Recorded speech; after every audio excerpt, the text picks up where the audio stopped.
The following is a JourneyWise Network production.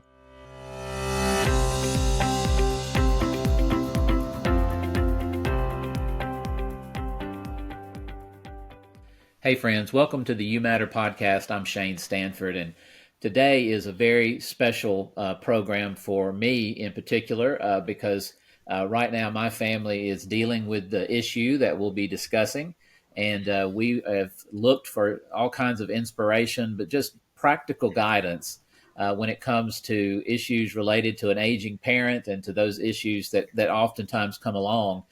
And several months ago, I heard about this book from a mutual friend with me and the author. And I just was so happy that when I got it, I literally read it in one night. That is not a lie. And I have found that it is both practical, it is absolutely moving, it is funny in places. It's a story that you can relate to. And we are so happy today to have with us Edward Grinnan, who is the editor in chief of Guideposts. Most people know what and who Guideposts are.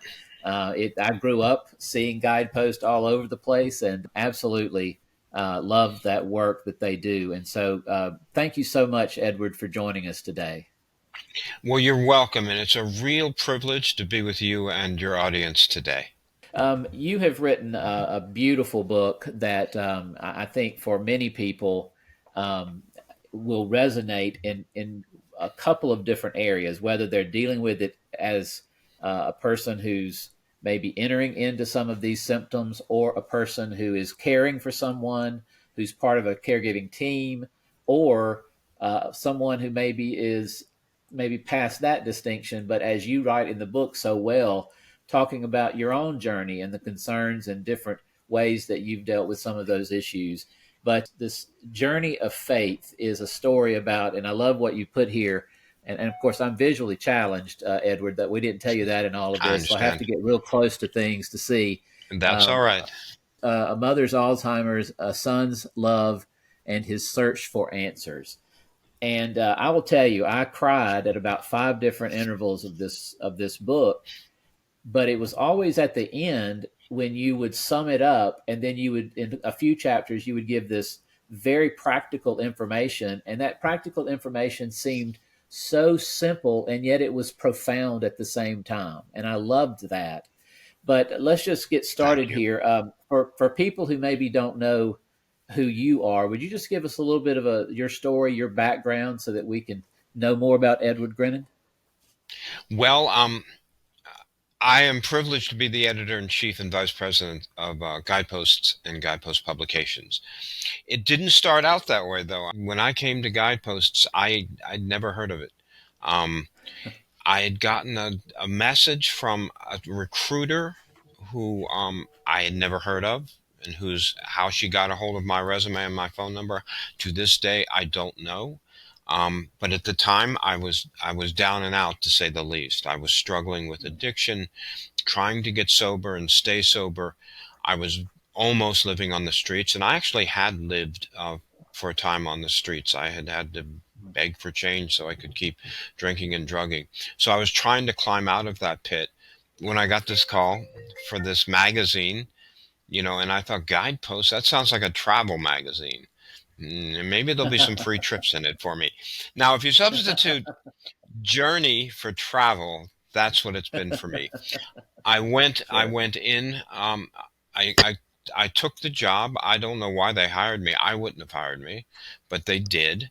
I committed to a year. My advisors, my spiritual advisors in the 12-step program said, take a job, keep it for a year, stay sober, and then you can see what you want to do with your life. So I said, all right, I'll stick around this strange little magazine for a year, and then I'll go off and do great things. That was in 1986. Oh, wow. They hired me as a assistant editor, as a way down on the masthead, where I belonged and where I stayed for a while. And I learned about this wonderful audience of faith-based people. They told stories, personal stories of how their faith mattered in their everyday living, overcoming problems big and small. These people are everywhere from celebrities to your postman. It just it began my spiritual journey, and my journey took me through Guideposts for all these years, and I've been the editor-in-chief now for about going on about 24 years, and I Oh my am goodness. blessed.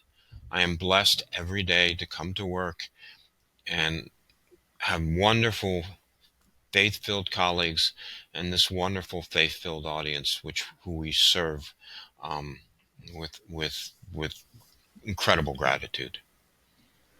Well, I have over the years, especially when I was starting to write and want to kind of hone my skills as an author, I would read a lot of Guideposts because that was the audience that I wanted to relate to most as a pastor, and I found that the material was it was so enriched and it was so deep, but it didn't seem to have some of the residue that a lot of magazines and Christian media have. It seemed to be genuine, authentic, but it didn't seem to want to lean into certain things that I You think know, sometimes others do. we don't preach, we don't proselytize, we don't judge. The magazine is everyday people telling true stories of hope and inspiration about how faith meets daily living. And we've reached, of course, as you probably know, countless millions, tens of millions of people through the year. It's been one of America's largest magazines for a long, long time. And the reason for that is that people need to find hope and inspiration. They need to consume a piece of content and feel uplifted by it.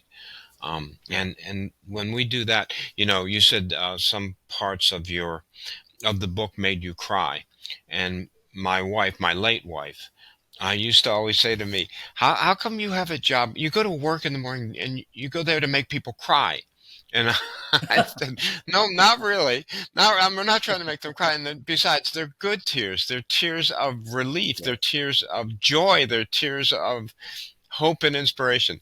So, and she was only kidding me, but it's true. Guideposts has a real emotional impact on people because we're talking about things that are meaningful in people's lives, and that when a reader reads a story like you did, and you can connect and you can feel, you can identify with the emotions and that the people are going through. Um, it makes all the difference in the world. So It yes, really I, does. I have a job to make people cry. Well, I'm not going to apologize.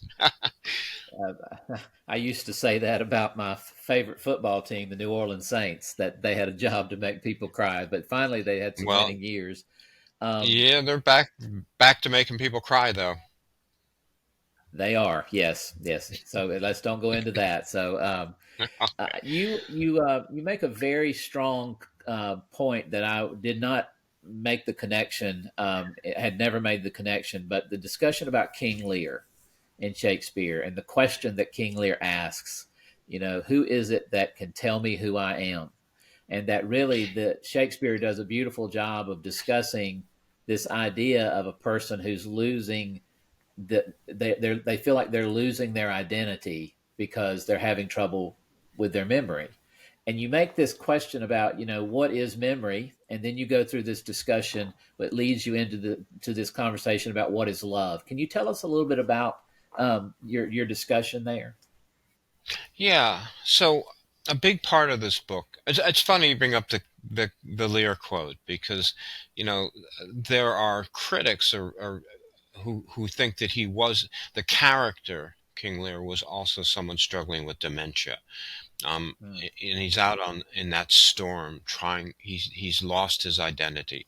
So, um, but one of the theses of the book, and it's because this sounds so academic. One of the things I discovered, this discovery of the books in my journey of faith, with a mother declining from Alzheimer's, and me trying to hold on to her, um, was that even as a disease as devastating as Alzheimer's, strips who we are. I mean, what could be crueler than a disease that steals our memories, that yes, robs us of the very capacity to think? According to Descartes, thinking is what makes us humans. I think, therefore I yes, am. Um, but what I believe the formulation should be is I love. therefore I Mm. am. Yeah. Because I found in my mother's journey that love survived everything, even Alzheimer's. That at the end, with her memories and her thinking and her cognition, obliterated by this disease, there was still this ember of love, which was intertwined with faith, because she was a deeply, deeply faithful woman. And even after she had stopped speaking, if you prayed with her, you could see her lips moving to keep up with you. Wow. I mean, she, Wow. she would, when she heard one of her favorite hymns, again, you would think that she wasn't there. I think I'd look at her in her bed or her chair, and I think she's not there anymore. But if you played a hymn that she loved, you could just see her body kind of lift up a little bit, and sometimes Wow. again her lips moved. And towards the end, the very last conversation I had with her, and it wasn't a conversation because it was it was one-sided, or so I thought. And I unburdened myself to her. I had been a difficult kid. I mentioned my addictions, my difficulties all through my 20s and early 30s, struggling with, you know, just the worst alcoholism and addiction. And I wanted to tell her how much I regretted that. And I wanted, which is a little selfish of me, to be unburdening myself to someone who's dying, who's leaving this world and going on to another. But I had this, I wasn't asking for forgiveness. I just wanted her to know that I still felt pain from what the person I had been. And, and I told her that I always, always knew that no matter where I was and what I was doing, that she loved me and that she prayed Mm. for me. I knew that no matter what. And she said one word, and was the last word she said to me before she died. She just said the word love. Wow. Well, Edward, you talk about how, as tragic as it is for the person who's dealing with the disease, that it also can be as tragic, if not sometimes more tragic, for those who are around them, a spouse, loved one, children, as they watch this deterioration. And I think you also said, tended to say that it was not just the idea of memory for the person losing the memories, but the fear of the people around them losing that connection as well, which is why love transcends the loss of memory as a wonderful way of sharing an identity. At the Well, end of that chapter, you talk about the idea of holding families together and how difficult it can be in this process, and you offer three wonderful points. Never give up on love. The word love has power all its own, which I thought was absolutely simple and profound at the same time. And you can never say I love you enough. Um, you move, but then you move into a chapter that really did start to get me to cry, and that was talking about holding the world together. And you talk about a couple that when you were waiting tables, often working with Perky Peggy, you were you waiting remember Perky. tables. You were waiting tables, and this couple came in, and they were perfectly dressed and all put together, but you realized that there was something else going on. Can you tell us a little bit about that couple? Right, and this was when I was a teenager in Birmingham, Michigan, and I got a job as a busboy at Howard Johnson's restaurant right on the corner from our house, and also from our church, St. Owen's, in Birmingham, where my mother went to church every day. She was very, very active in St. Owen's, and the ladies from church would go and have breakfast at Hojo's, and so I had it in, so I got that job as a busboy. And there was this couple that came in almost every morning, and I didn't know what Alzheimer's. I had a brother who had Down syndrome, but I knew that what was going on with this couple was different from that. And the woman came in, she was always perfectly coiffed, makeup, neat clothing, really put together. Probably a little more than she actually needed to be to have breakfast at Howard Johnson's.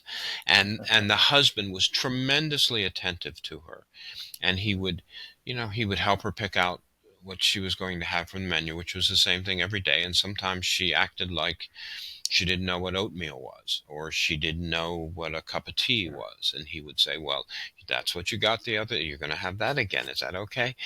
And it was amazing to me, you know, as I learned that this woman was pretty much incapable, unable to sort of simply order a meal and even eat it.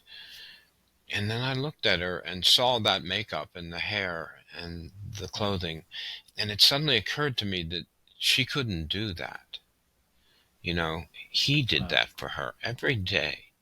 This man, and this was Wow. his wife, of course, would get up and get her ready and make her presentable in the way that she had always, through the years and decades of their marriage, always wanted to present herself publicly.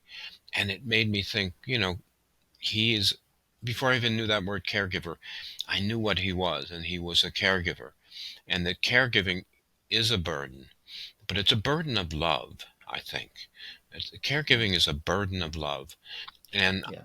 one of the things I worried about in writing this book and talking to people about their own journeys in caregiving was what happens when the caregiving's over. Alzheimer's is fatal. There's no cure. The person who has it will die of it. They don't die of something sooner. And there's a tremendous void that's left. If you've devoted yourself to caring for someone you love, and all that entails emotionally and spiritually and even physically, for when that person goes away, sometimes there's an incredible void left. And so And much of you a and you caregiver's life has sort of diminished because of the caregiving. Their friends, their social interactions, maybe even their church community, it's all kind of faded to the background as they care. And when that person dies, it can be a shock. I'm sorry, go You on. talk about that, and no, you talk about that very well about another story about someone who was able to kind of, through his granddaughter, redirect himself in terms of the next stage of life. Yes. But then you ask the question, but I wonder about that husband at that restaurant, what happened to him? Because you knew the power that caregiving is really you go from being two to almost one because you're doing so much of Right. what the other person needs. What how did you really understand that better after you went through it with your mom than maybe you thought at first when you saw the couple? So, yes, it wasn't until years and years later when I was actually writing this book that I thought back to that couple. I knew how her story ended because it's Yes. a medical certainty. I didn't know how his story ended. And I still wonder. I mean, it was a long, long time ago, of course, but I wondered how he went on, Mm. without that incredible care that he was giving to his wife. You do mention a story where fortunately, the husband who's left behind after struggling for a while does come out of it. I I was there was a couple things. One, I had a brother and a sister and a sister-in-law who were right in Michigan with my mother, so they did a lot Yes. of care. And I was in New York, and but caregiving from a distance is a real issue. I mean, I felt guilt and remorse. I thought, should I move home? But I knew that's not what my mother would have wanted. But still, trying to stay in touch with her. And I did. I called her up all the time. We started to say, I love you more than we ever did before. My mother was sort of not a person who says she loves you a lot. But if you say it to her, and at the end, she loved to say, I love you. That was kind of something that came out of being a long distance caregiver. Um, when I finally did lose her, even though I wasn't the one who was caring, and she died in memory care, so by that time she had a new family, and they were family, the caregivers in memory care, Yeah. who were wonderful people, who did wonderful things for my mother, and really became her family at the end as we kind of stood back and let them take over. But I was sad, of course. I was grief stricken, is only natural, but I don't know. At the end, I thought I was grateful. I was grateful that God had sort of been with us through that journey, that we were each holding one of his hands. It sounds like a school book, child's book, but it felt true to me. Um, that knowing in the end that my mother still had the love in her that exists outside of the body, and she still had her faith. And that faith is what was going to take her into heaven. You know, if Yes. I don't see how we could go to heaven if we don't have our faith with us, which Sure. tells me that even in the ravages of Alzheimer's, you still have that connection to God. You always will. Absolutely. Tell me this: the talk about caregiving from a distance. My sister and my mother live about 6 hours from me, and my sister is where my mother lives, and so the caregiving at a distance was very important for me. You make some practical suggestions about, and I heard this over and over again, Edward, as a pastor. There would be probably one sibling who was there close to the parent, and then the others couldn't. And there would always Hmm. be these. And sometimes we would get to the funeral, and there was a lot of angst and a lot of bad feeling. But you make some really great suggestions about how to do that well together. Communicate, be present. Talk a little bit about that.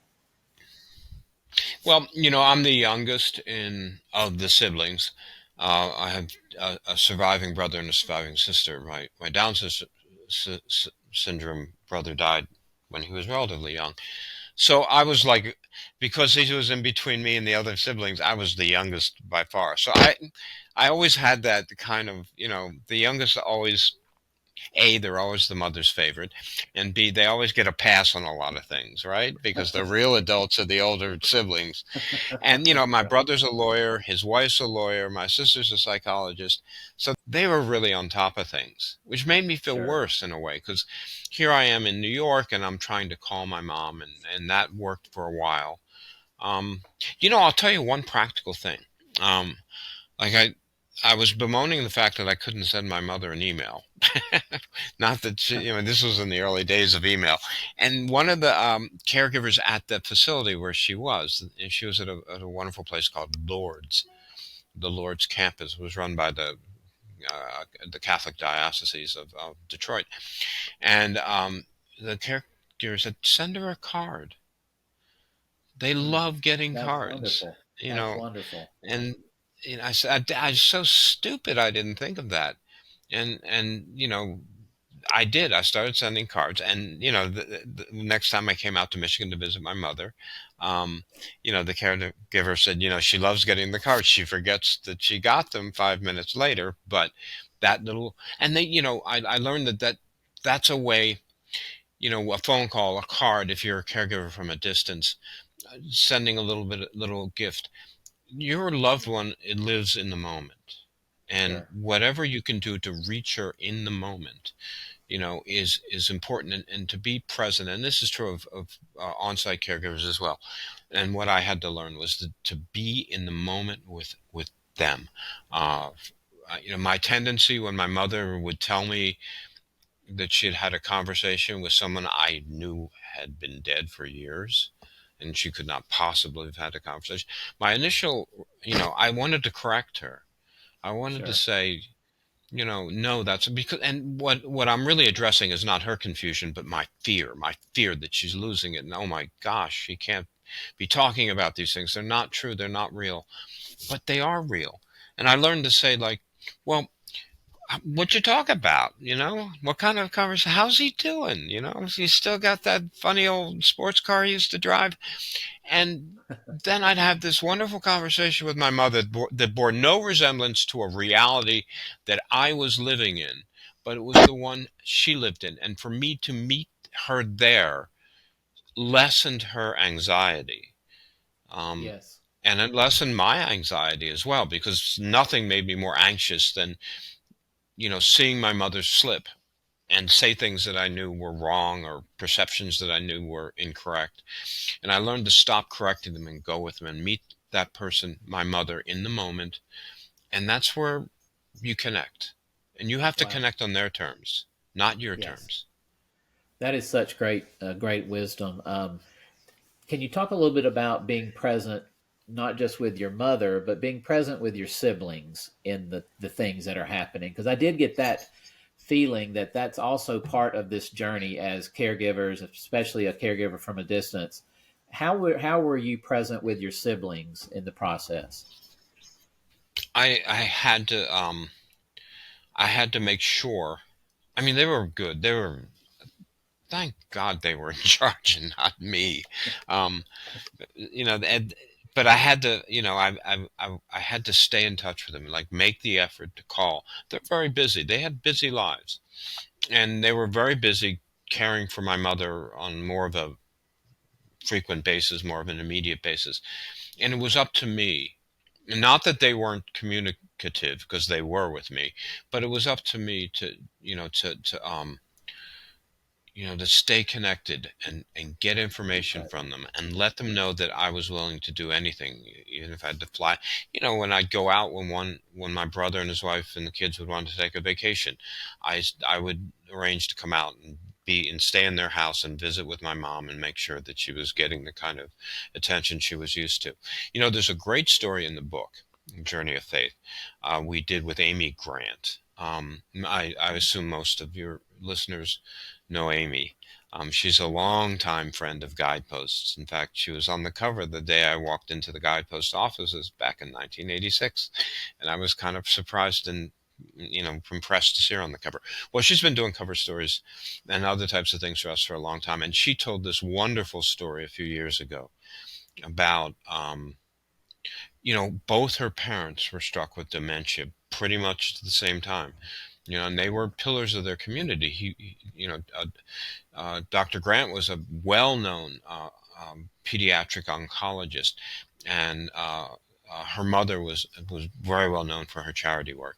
And her mother was struck with a disease that really progresses rather rapidly.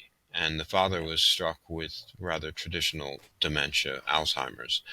And she has three sisters, and there's a great description about how closely they work together, and how whatever rivalries that might have existed, and I'm only assuming that they did because sisters always have rivalries, they I put have all three that daughters, aside. so yes, I know. That's, it's true then. So that's true of boys too. Who am I kidding? Yeah, To see how Amy's and her siblings came together as a team, and that's what you are with your siblings. When you're caring, I mean, in their case, they were caring for two parents, who both of whom were dealing with severe dementia. Um, wow. so what you are is a team, and you have to act like a team. You're brother and sisters, and you have all sorts of history. But when you're caring for the mutual loved one, a parent, in my case, you act as a team, and that's how you get through it. And you don't.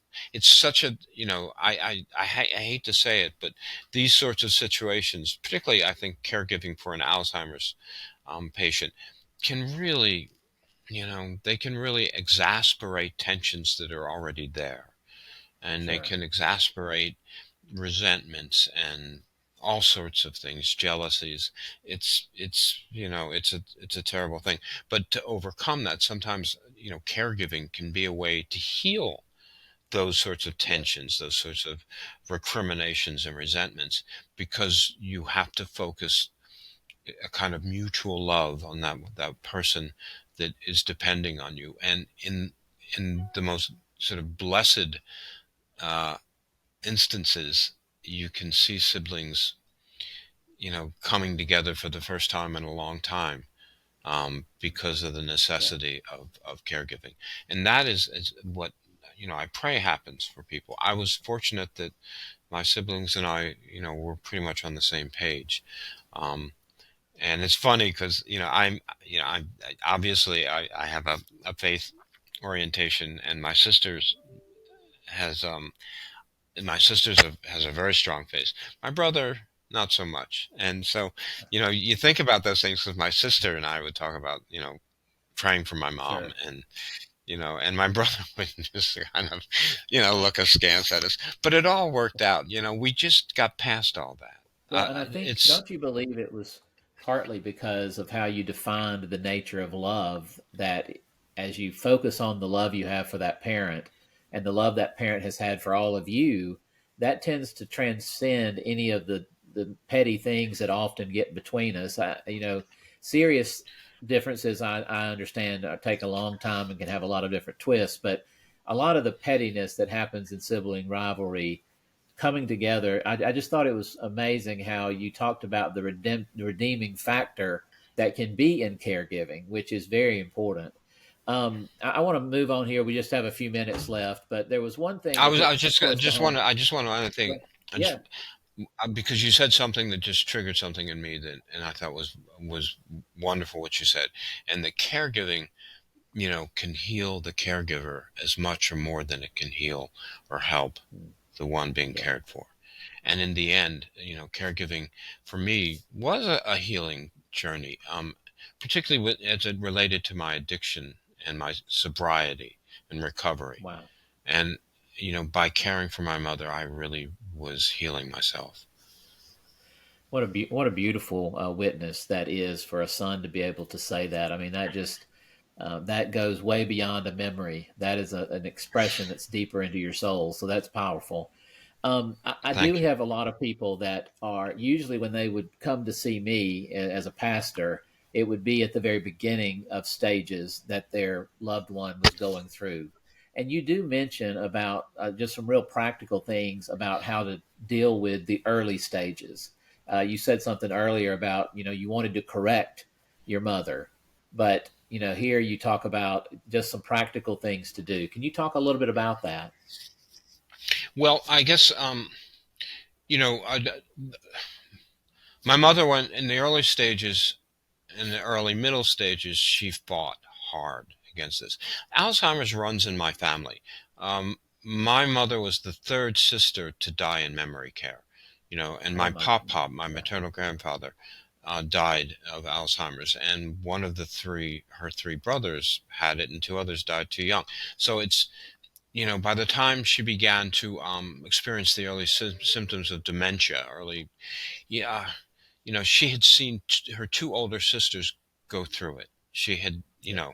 and she was in a lot of denial, and she was old fashioned, and she didn't understand it as a organic disease of the brain. And you could see her fight against and deny and lie and confabulate and try to make up excuses for her behavior. Um, and I knew deep down inside she was incredibly anxious because what was happening to her was was what had happened to her father and her sisters. And that anxiety can be contagious. So the most important thing, I think, is anything you can do to calm and soothe and reassure the person who's dealing with these early symptoms and wanting to know why they got lost or how they could forget names and places and their birthday and whatever details that fly out of your head. Um, to be there, to be a calming presence, to push down your own anxiety, because that's was my problem, was that I got as anxious as my mom. I was, and I that was not helpful. And what was helpful was to hold her hand and be there with her and tell her things are going to be okay, no matter what, and she's not going to be alone, and she's going to be surrounded with love and support, no matter what. Be prepared to be yelled at and cursed at. And I mean, my mother never said a bad word in her life. Never swore. I never heard her. She never smoked a cigarette or had a drink, and she was a clean liver. But some of the things that came out of her mouth later on, were surprising, and I laugh about them now. But they're you're gonna watch your loved one go through a great struggle, a great Mm. struggle. Um, no one loses their capacity to think without a fight, and you've got to let them let them have that fight. Because on the other side of that stage of dementia is usually a kind of calm and peace. But let them fight and stand with them when they do, and protect them from themselves or their anger. And just remember that prayer is the best thing you can do for yourself and for your loved one, and never stop Well, doing it. I thought it was so helpful for me. It really spoke into my soul because I have a tendency my personality is such that I want to correct and fix. And this was something that really got on top of me in the early conversations of it. Again, we only have a few minutes. So I'm trying to get to so many notes that I have here. Okay. You said something that I thought was probably the most profound thing in general about the book. And because it spoke to my own issues of chronic illness and of serious illness and others that I know. And it's when you said that miracles are not the contradiction of nature, they are the contradiction of what we know about nature. I think that was Augustine, wasn't it? It was, yes, but Yes. it was in your book, is what I meant. I'm sorry. Yeah, I don't want. Hey, Okay. you could be a modern day Augustine. So, Oh, um, uh, never. but I've read that before, but it means a lot. I read it when I was in my early 20s in theology school, but now I read it 30 years later, 35 years later, and I've been through so much. I've had a family. My first grandchild was born 6, 7 weeks ago, and just the nature Ah, of life unfolding. congratulations. Thank you so much. Yeah, he's just the most beautiful baby ever born, I think. So, other than that, just normal. Um, but just this nature of what life and experience means on this side of watching life and watching the ups and downs and seeing the Annie Dillard used to call it the small pennies that you find laying Right, around.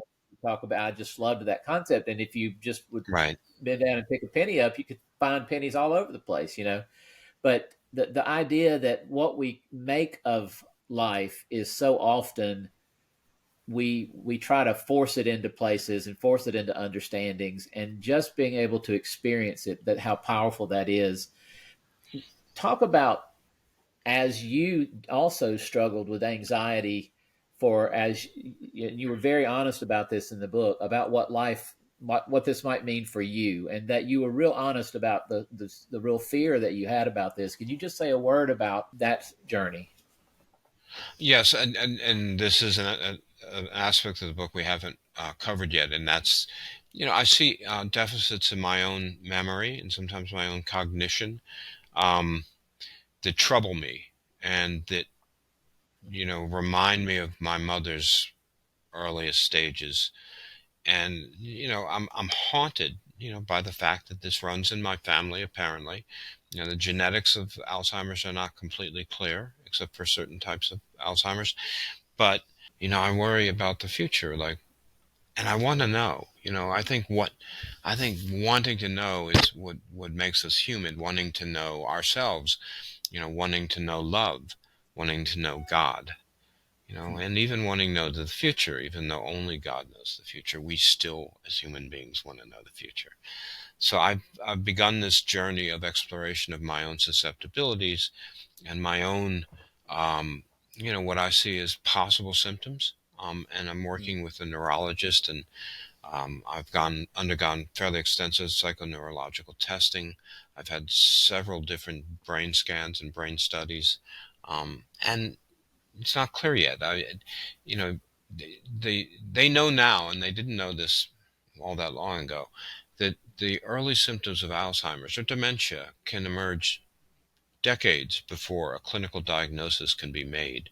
What you Yeah. see at the end, where a complete deterioration of cognition, that's really the very end of it. It's been the amyloid plaques that are suspected as one of the primary pathologies of Alzheimer's and other brain diseases. They begin to form very early on, and it's not clear who goes off into Alzheimer's and who just, has a little bit of a bad memory as they get older. So that's what I'm trying to discover, and I'm trying to fit it into my, what does it mean to me? What does it mean to my faith if I were to be able to find out that I am more likely than not to develop Alzheimer's based on the treatment and the knowledge that I'm seeking now? What does that mean for my faith? What does that mean, for who I am? I don't know yet. This is part of the journey that's just not over, and in fact, it's just beginning. And the clues are Can I there. ask this The question? answers Can I aren't. ask this question of Hmm. you? In this journey, because I've had to deal with finding this for myself in a whole different conversation of health issues. do you find that you have more patience for yourself as you're talking about yourself in the journey, or do you find that the anxiety trumps what you've learned from dealing with your mom? No, I think that what I learned from dealing with my mother has been an incredible source of strength for me. Um, her strength and the strength that I developed, because I faltered early in the journey with her. I reverted to addictive behavior for a short period of time until I saw a counselor who said, "You're doing this because your mother is Yeah. going through Alzheimer's, and you don't admit that that's why you're doing it." But and I had to turn myself around and get back on the sober path. But now I feel my curiosity, my drive to know, wanting to know, that thing that makes us so human, seems to overcome all that. I'm less anxious with the more I know. Now, the world's divided into people who want to know and don't want to know, right? They And are. there's a lot of people saying, I would not want to know if I'm going to get Alzheimer's or cancer or whatever, or I don't even want to know if I'm going to be hit by a bus. But there's those of us who sort of want to know. And I'm not trying to take God's place, since God is the only one who knows the future, and he is there in the future. Right now, God exists in the future, just like he exists now, and just like he continues to exist in the past. Yeah. He's omnipresent. So I know whatever my future holds for me, God will be there, because he is there waiting for me and all of us. And it. Well, So uh, that leads us. We're down to just a couple of minutes, but you say okay, something that I think is important for people, no matter if they're dealing with issues of family members with dementia or whatever it might be. And you said that the future is just a black box of unsettledness. What really matters, our faith is experienced in the present. And just talk to our listeners about that, because I know a lot of people are in the past and they're afraid of the future. What would you say about the power of the present? oh, I think we all struggle. We all struggle because it's so hard to keep our brains out of projecting what's going to happen in the future and worrying about and regretting what happened in the past. And as human beings, one of our great challenges is to stay in the moment. My great challenge is to stay in the moment, because that's where you meet God.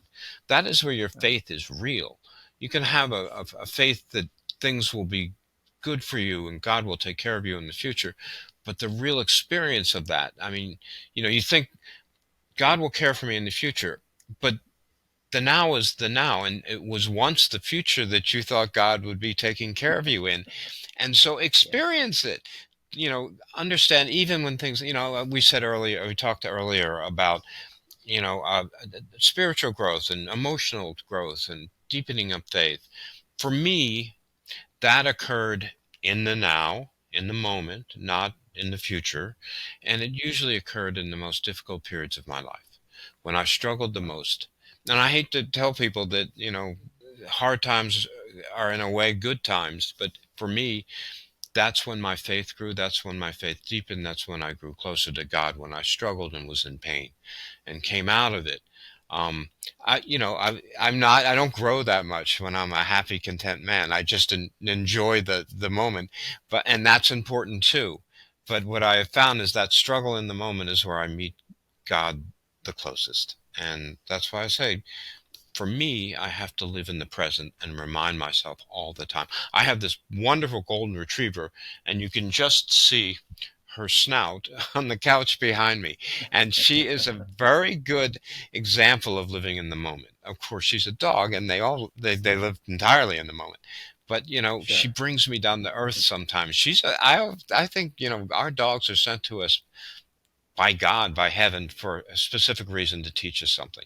And she has helped me learn to stay in that moment and embrace it. I can't agree more about that sentiment about dogs. I think that they are a very special partner to have, and I know that I've watched so many dogs who are caregiving dogs, are Yes. emotional support dogs, and just the difference it can make in someone's situation is pretty incredible. Edward, we are out of time. Friends, I want to talk to you and just say, you need to get this book, A Journey of Faith by Edward Grinnan. He may be my new favorite author. I will tell you, I bought the Kindle I'm on a couple of humbled. other books, I'm not just saying that either. I don't say that about these interviews. It really was very much in the moment for me. And I want to just say thank you for Good. being with us and thank you for what you're doing. Well, thank you for having me. The book can be gotten at shopguidepost.org. And you'll get Okay. 2 free gifts if you order directly from Guideposts, or you can get Okay. it from Amazon. Um, I, but please, I, I wrote the book to help people and give hope in difficult times. well, you're certainly doing that. And I've loved our conversation. I look forward to other times that we can talk. Yes, that would be wonderful. Thank you so much, All right. Shane.